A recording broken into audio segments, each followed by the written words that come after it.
This is the old Mitchell's Bakery. It's been a bakery and a purpose-built bakery for 100 years. We intend to make sure that it continues in that tradition.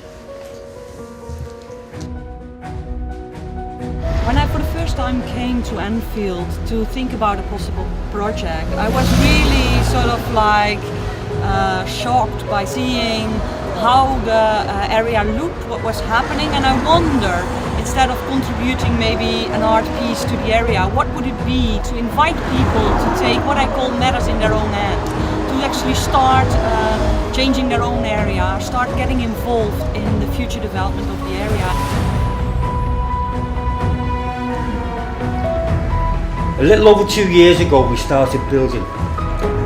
We've learned together and found a way to collectively own land and buildings, to make a business, to start a co-op and a community land trust, and a lot more about what it means to build physically, socially and economically. We started this whole program of, so if we did this little thing, what if you scaled that up? What would that look like? So if we built our own high street, what would it be like? What would you like it to look like? Lots of our high street is catered primarily to the matchday football, which means that for the rest of the time in between the home games, lots of the shops, all the shutters are down.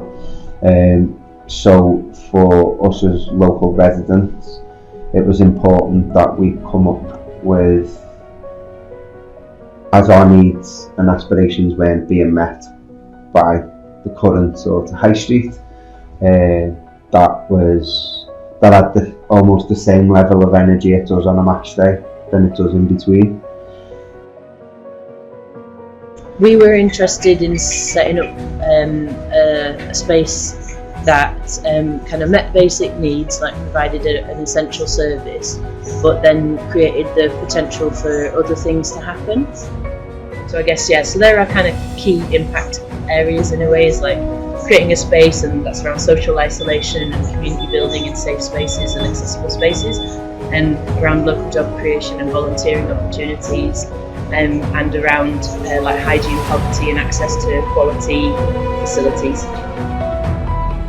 I live in the flat above bakery. I mean, I got really ill a couple of years ago living in a place because it kept getting really mouldy, and rather than kind of being like, oh, there needs to be like there's structural damage here, it was just paint over it. Like, I think as soon as it shows that like the people who you're renting from have care of like the building and the people, you then start caring back about like the community that you're in. From the brewing process, from the heat and from the water, it can go back. The heat can go back into the houses. So can we make the living costs lower, which I think is unbelievably important. I don't think we should forget COVID has happened, and the impact on this community has been quite severe. And I know that from a personal experience. And how can you help people come back from that? And that's either through, emotionally and mental health wise, but also into jobs, into businesses. So through our network, through our friends, through our partners, we take our local knowledge and our local understanding of what we know as the community, what we want it to be, and we work together to create that high street, to create that neighbourhood that we want.